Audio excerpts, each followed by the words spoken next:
Well, as European countries start to ease lockdown measures, many are wondering when Europeans will be able to start travelling around the continent again and when non-Europeans might be able to come back and visit.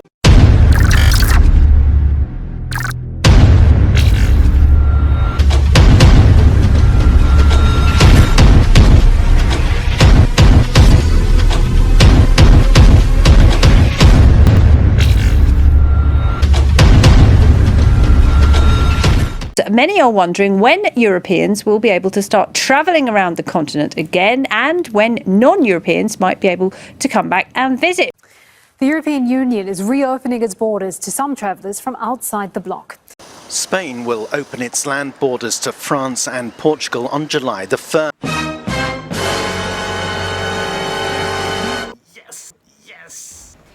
Yes! Kita dah boleh melancong ke Eropah. Yes! Sabar babe, sabar.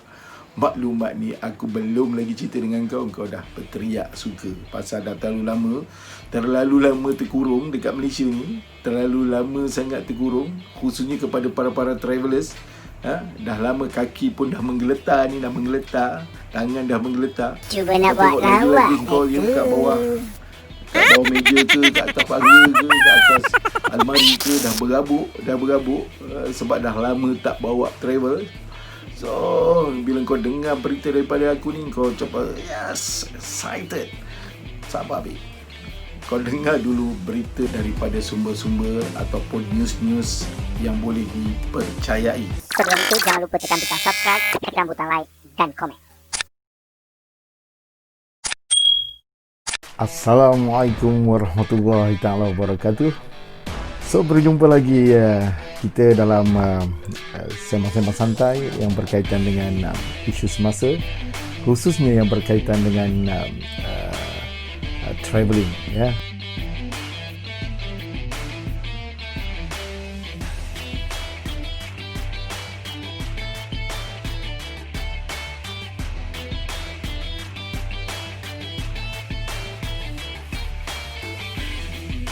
Ministers of the 27 EU member states are holding a video summit. The issue of when and how to reopen internal EU borders is vital to the continent's economy, with tourism responsible for 10% of the EU's economic output. Our Europe editor, Catherine Nicholson, is here to tell us a bit more. And Catherine, what are we hearing about how soon the borders around the EU could be opened? It could be pretty soon, comparatively. The end of June is what we're hearing from the European Commission. We had the Home Affairs Commissioner, Ylva Johansson, talking yesterday ahead of this meeting, saying that, she really hopes that at the end of June, all the internal EU borders, at least, will be lifted again. So, as you said, a lot at stake for the continent's travel and tourism industries.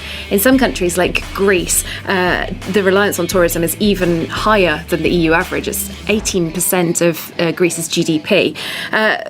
So we're hearing from the Commission that that's what they want. Of course, what member states actually do is a different thing, because the EU as a body is not in charge of this. It's up to each member state what it does with its borders. So things are opening up a little already. Just a bit of a recap. Obviously, this week we already had Italy letting Europeans in from other European countries, not from third countries like America or wherever.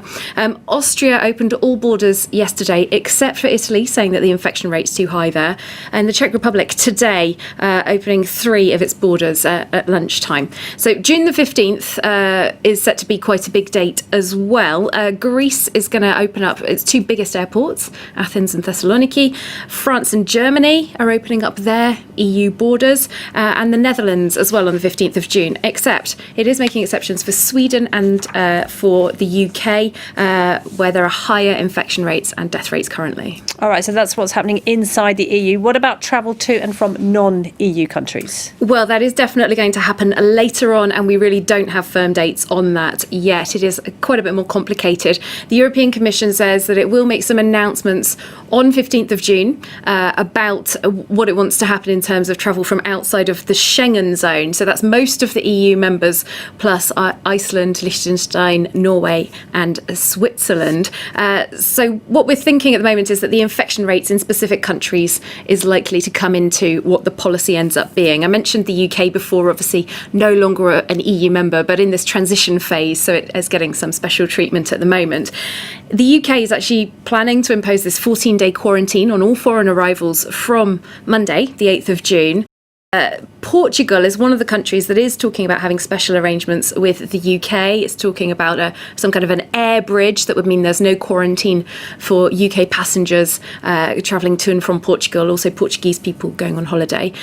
We were thinking that there could be a special exemption for French travellers to the UK, but the Foreign Ministry has now said that there are no talks underway about that at this stage. So it is looking like from July the 1st onwards, things could be opening up for non-EU member states coming back into the bloc. But if the UK is continuing with this quarantine, then actually the UK could end up being excluded. Spain will open its land borders to France and Portugal on July the 1st, 3 months after they were first closed because of the COVID-19 pandemic. Each country in Europe is making its own choices on frontier restrictions, and the decisions are not always mutual. On the Czech-Austrian border, Czechs are now allowed to enter Austria freely again. But restrictions are still in place for Austrians going in the other direction. Further south, the roles are reversed. Italy has opened its borders to Austrians, but Austria has not opened its border to Italians. If this all sounds a little disorderly, EU Home Affairs Commissioner Ylva Johansson says she'll be seeking unity at a virtual meeting of Home Affairs Ministers on Friday. Now I think we are coming very close to a situation where we should lift all the internal border restrictions and border checks. So in the council meeting, and a formal council meeting tomorrow, I'm going to propose that the member states should lift all the internal border checks as soon as possible. And I think a good date should be the end of June. If the question of internal European borders may dissolve by itself, the question of external borders is more tricky. The French and Italian foreign ministers have been meeting in Rome to try to align policy. If internal free movement is restored, agreement on external rules has to follow. Especially when it comes to the external borders, it's good if you can have the same approach. This is a prerequisite for having open borders inside the European Union and the Schengen area. So that's why this discussion is going to be very important in Council tomorrow. There's strong pressure from the tourism industry to move fast, but there are dangers too.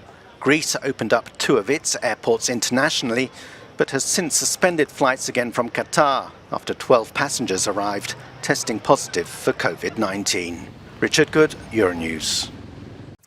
The European Union is reopening its borders to some travellers from outside the bloc.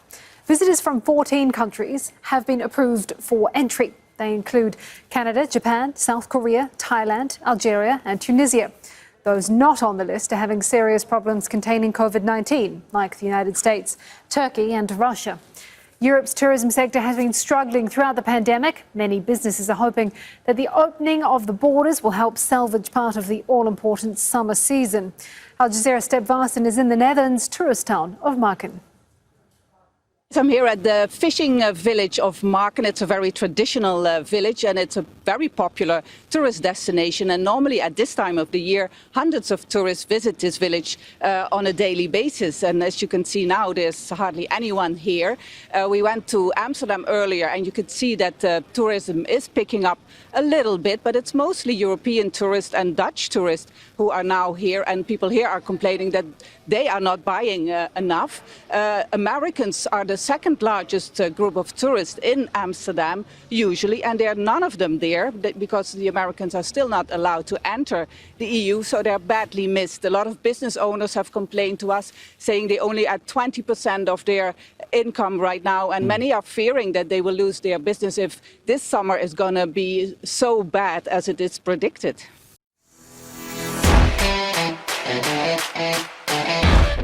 Sekarang Alhamdulillah, ya kita nampak satu perkembangan yang baik yang berlaku di negara Eropah. Bagi penggemar atau para travelers atau kaki rempit yang selalu mengunjungi negara Eropah, ya, ini adalah satu fasa pemulihan yang baik apabila kerajaan negara-negara Kesatuan Eropah sudah mula membuka pintu mereka, walaupun di kalangan negara anggota ini bermakna bahawa fasa pemulihan dan fasa kelonggaran telah bermula. Kita sama-sama berdoa supaya negara mereka dapat pulih dengan segera daripada wabak ini seperti negara-negara lain, dan mungkin dapat mengikut jejak negara kita yang berjaya mengekang penyebaran wabak COVID-19. Apabila negara mereka pulih, dan kebaikannya juga pada kita juga, para travelers yang sering mengunjungi negara mereka. Dan mungkin dengan pemulihan segera itu, mereka dapat menerima pula pelancong-pelancong daripada negara yang bukan negara Eropah seperti Malaysia. Kita sama-sama tunggu. Okay, Beb, kita jumpa lagi dalam channel-channel yang akan datang, dan sehingga berjumpa lagi, salam rempit untuk kaki rempit.